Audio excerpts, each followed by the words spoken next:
경남에서 식중독 사고가 잇따라 발생하고 있습니다. 심하면 사망까지 이르는 식중독의 예방과 대안을 알아봤습니다. 내년 최저임금 수준을 놓고 노동계는 인상을, 경영계는 업종별 차등 적용을 요구하고 있습니다. 이에 대한 각계의 의견을 들어봤습니다. 여관에 장기 투숙하는 남성에게 접근해 약을 탄 술을 먹이고 금품을 훔친 50대 여성이 경찰에 구속됐습니다. 최근 3년간 460여만 원을 훔친 것으로 알려졌습니다. 29일 0시 기준 경남에서는 578명의 코로나19 신규 확진자가 발생했습니다. 확진자는 연속 1,000명 아래는 유지하고 있지만 감소세는 정체됐습니다.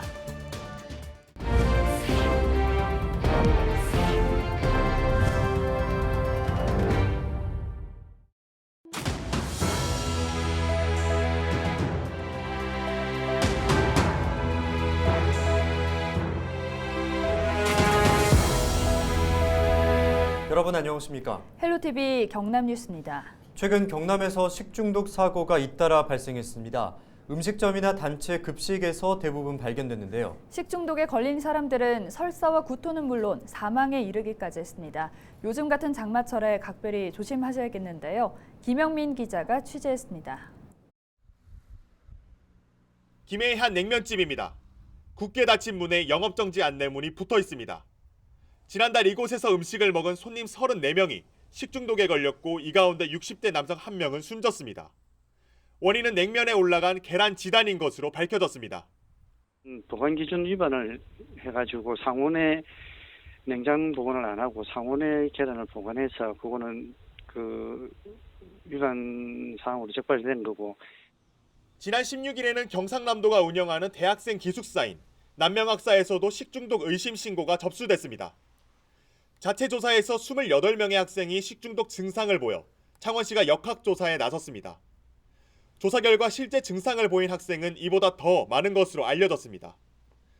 경남에서는 올해 들어 10건의 식중독 의심 신고가 접수됐습니다. 이 가운데 절반이 6월에 집중됐습니다. 현재까지 추정되는 환자 수만 130명이 넘는 상황. 경남에서 식중독 사고가 잇따라 발생하고 있는 가운데 보건당국은 식중독 발생 우려가 높은 집단 급식소 등 4천여 곳을 집중관리 업체로 지정해 관리하겠다고 밝혔습니다. 헬로티비 뉴스 김영민입니다. 네, 이처럼 날씨가 덥고 비가 내려 습해지면서 식중독에 걸릴 위험이 더 커집니다.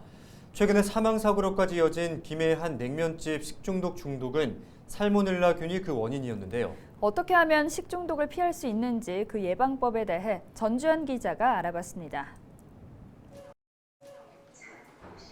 여름철 특히 주의해야 할 질병 중 하나인 식중독. 요즘과 같이 기온과 습도가 높은 장마철은 식중독균이 번식하기 좋은 환경으로 8월 말까지는 식중독의 위험이 더 커질 수밖에 없습니다. 살균 효과가 있는 햇빛의 자외선량이 장마철이 되면 줄어들기 때문입니다. 여름철에는 아무래도 이제 장염을 일으키는 균들이 훨씬 많이 번식을 합니다. 장염 비브리오균, 살모넬라균, 대장균 등이 대표적인 예인데 여름철에 고온다습한 환경 때문에 균 번식이 굉장히 많아지기 때문입니다. 지난해까지 경남 지역 식중독 발생 건수를 보면 2019년 228명, 2020년 129명, 2021년 320명이 발생했습니다. 지난해 발생한 식중독 환자 320명 중 139명이 음식점에서 나왔습니다. 전체 절반에 가까운 수치입니다. 올해 여름은 평년보다 기온이 높을 것으로 예보돼 식중독 발생에 대한 우려는 더 높습니다. 특히 무더위와 함께 수온도 올라가면서 생선회와 조개 등 해산물을 섭취할 때도 주의가 필요합니다. 비브리오 폐혈증에 걸릴 위험성 때문입니다. 바닷물이 따뜻해지면 비브리오 블리피쿠스라는 세균이 많이 번식하게 되고 이 세균이 바다 물고기에 묻은 채로 횟감으로 우리 식탁에 올라옵니다. 일반인에게는 문제가 없지만 당뇨나 간경변증 환자와 같은 면역 저하자는 치사율이 높은 이 비브리오 폐혈증에 걸릴 수 있기 때문에 조심해야 하고, 균에 의한 식중독을 막기 위해선 그 원인균을 차단하는 것이 중요합니다. 식탁에 30분 이상 음식을 방치하지 않는 등 음식물이 오염되지 않도록 하는 것이 중요합니다. 또 되도록 조리된 음식을 섭취하고 혹시 남은 음식의 경우 냉장고에 보관해 음식이 상하지 않도록 해야 합니다. 여름철 불청객 식중독. 철저한 개인위생과 음식물을 익혀 먹는 것만으로도 예방할 수 있습니다. 헬로티비 뉴스 전주연입니다.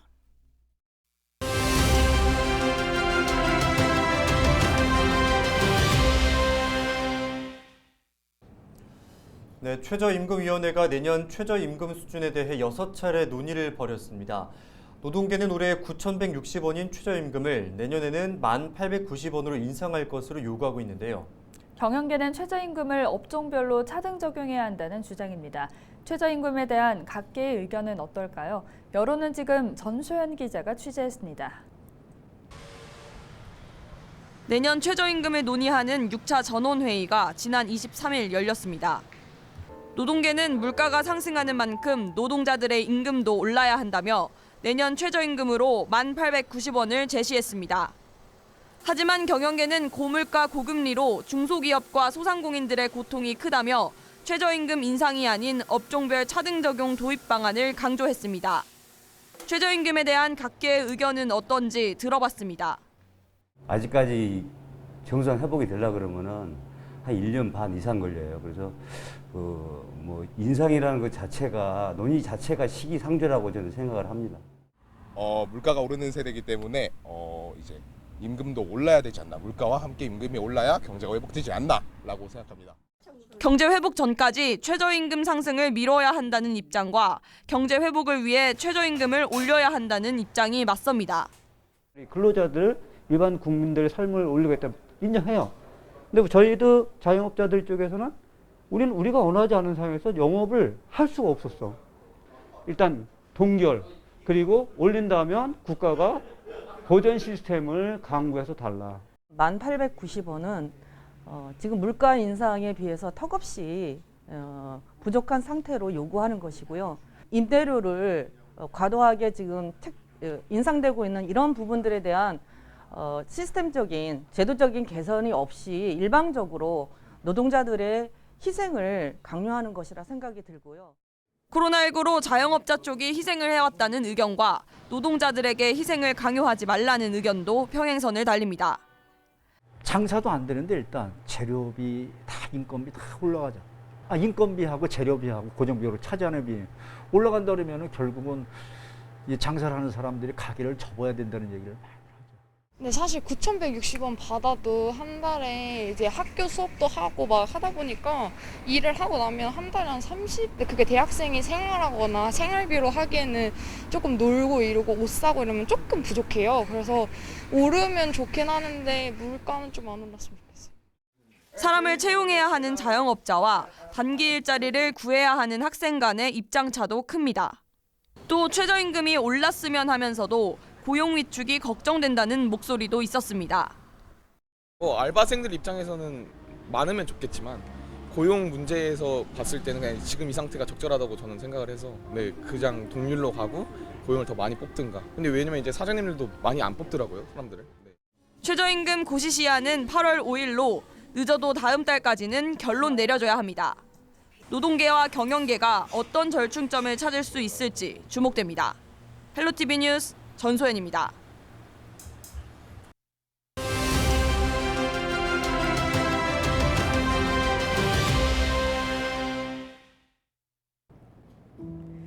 완도에서 실종된 조윤아 양의 가족이 송곡항 인근 바다에서 발견됐습니다.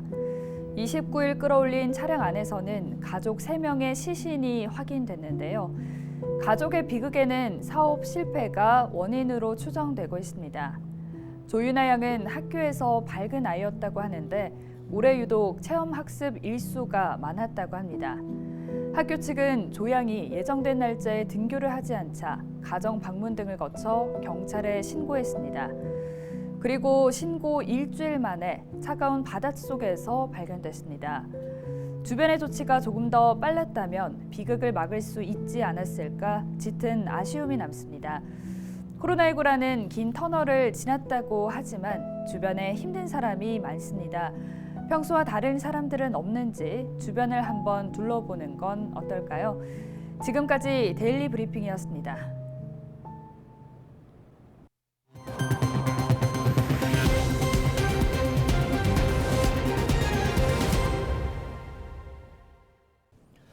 경남에서는 29일 0시 기준 578명의 코로나19 신규 확진자가 발생했습니다. 전체 확진자 중 20명은 해외 입국이며 나머지는 지역 감염입니다. 전날 기준 59명이 감소해 연속 1000명 아래는 유지하고 있지만 확진자 감소는 정체됐습니다. 지역별로는 창원이 195명, 김해 107명, 양산 75명 순이며 입원 환자는 14명으로 위중증 환자는 2명입니다. 여관에 투숙하는 남성에게 접근해 약을 탄 술을 먹이고 금품을 훔친 50대 여성이 경찰에 구속됐습니다. A씨는 지난 16일 마산 하포구의 한 여관에서 장기 투숙 중인 B씨에게 접근해 수면제를 탄 술을 마시게 한 뒤 잠든 B씨의 가방에서 300만 원을 훔쳐 달아난 혐의를 받고 있습니다. 현장에 있던 술과 B씨의 소변에서는 수면 유도제인 졸피뎀 성분이 검출됐습니다. 이러한 수법으로 A씨는 2020년 6월부터 최근까지 남성 5명에게 접근해 469만 원을 훔친 것으로 알려졌습니다. 경찰은 일정한 주거지가 없는 A씨를 구속하고 여죄를 수사하고 있습니다. 경남 여성단체연합이 민선 8기 경남도정 과제에 성평등 실현 정책과 계획을 반영하라고 요구했습니다. 단체는 29일 성명을 내고 지난 27일 발표된 도정계획 정책과제에서 여성 관련 계획은 여성 친화 창업 지원, 출산 안전뿐이라고 강조했습니다. 이어 여성은 누군가가 지원하고 보호해야 하는 대상이 아니라며 노동으로 소득을 보장받고 안전하고 쾌적한 삶을 지속할 권리, 여성 농어민이 동등하게 보장받을 권리를 정책으로 만들어달라고 요구했습니다. 또 경남 여성을 동등한 시민으로 인식하고 여성 삶 전반을 위한 구체적이고 적극적인 성평등 정책과 시행 계획을 수립하라고 덧붙였습니다. 민선 8기 홍남표 창원 특례시정의 비전이 동북아 중심도시 창원으로 정해졌습니다. 창원 특례시장직 인수위원회는 29일 시청 프레스센터에서 기자회견을 열고 시정 비전과 시정 목표를 발표했습니다. 이와 함께 11대 정책과제와 70개 공약을 확정했습니다. 인수위는 이날 최종 보고회를 끝으로 22일간의 활동을 마무리했습니다. 2022 경남 관광박람회가 30일부터 다음 달 2일까지 4일간 창원 컨벤션센터에서 열립니다. 올해로 10회째를 맞이한 박람회에는 지역 관광과 문화예술축제, 기념품 등 관광산업 분야 120개 업체가 참여해 400여 개 부스를 운영합니다. 또 전국 26개 지자체 홍보관에서는 지역 특색을 살린 포토존과 경품 증정 등 다채로운 체험 행사도 함께 진행될 예정입니다. 경남도가 다음 달부터 하반기 중소기업 육성 자금을 지원합니다. 지원 규모는 경영 안정자금 1,148억 원, 시설 설비 자금 121억 원, 특별자금 552억 원 등 총 2,920억 원으로 도내 중소기업이 대상입니다. 기업당 최대 10억 원의 경영 안정자금과 20억 원의 시설 설비 자금이 지원되고 경남도가 이자의 0.75에서 2%를 보전합니다. 경남도는 상반기 자금 소진율을 고려해 수요가 많은 경영 안정자금과 제조업 혁신 특별자금, 경남형 지역균형 뉴딜 산업 육성 특별자금의 지원 규모도 확대했습니다. 밀양시 의열체험관이 다음 달 1일 정식 개관합니다. 의열체험관은 3.1운동과 항일무장 독립운동단체 의열단이 결성된 1919년을 배경으로 독립운동을 체험할 수 있습니다. 또 애니메이션 영상과 게임을 통해 체험을 통한 역사교육의 장을 조성했습니다. 한편 밀양시는 독립운동 서훈자 90명을 배출하면서 독립운동의 성지로 불리며 의열체험관 일대는 독립운동가 11명의 생가지가 있는 곳입니다.